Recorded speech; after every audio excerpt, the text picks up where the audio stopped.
Number 12. A car has a final velocity of 10 meters per second and an acceleration of -2 meters per second squared. If it has been moving for 8 seconds, what was its initial velocity? Draw a picture! I have a car that is moving.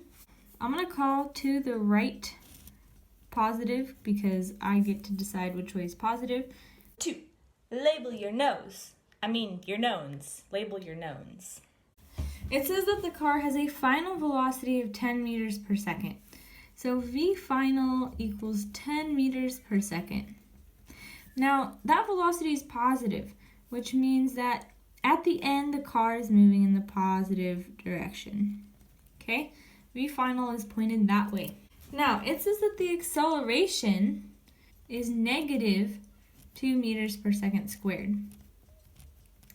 If the car is moving with a positive velocity at the end and the acceleration is negative, the acceleration is pointed in the opposite direction. If the acceleration is negative, that means the acceleration is pointed in the negative direction.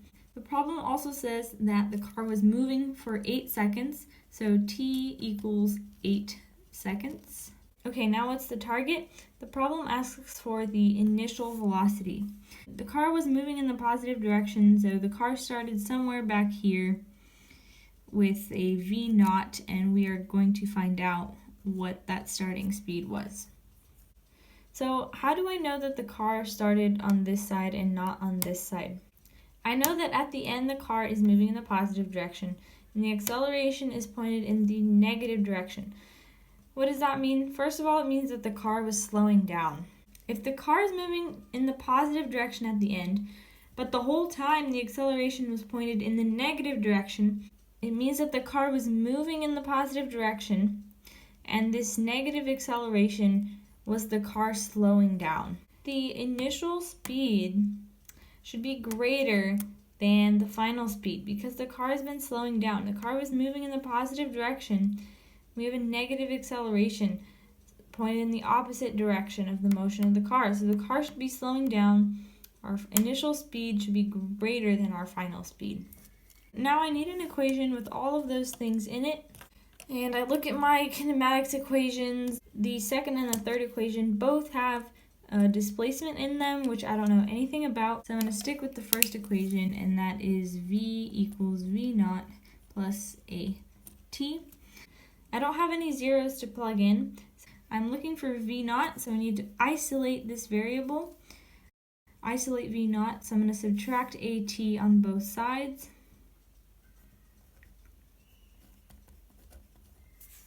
Okay, so I have my variable isolated. Now I can plug in my numbers.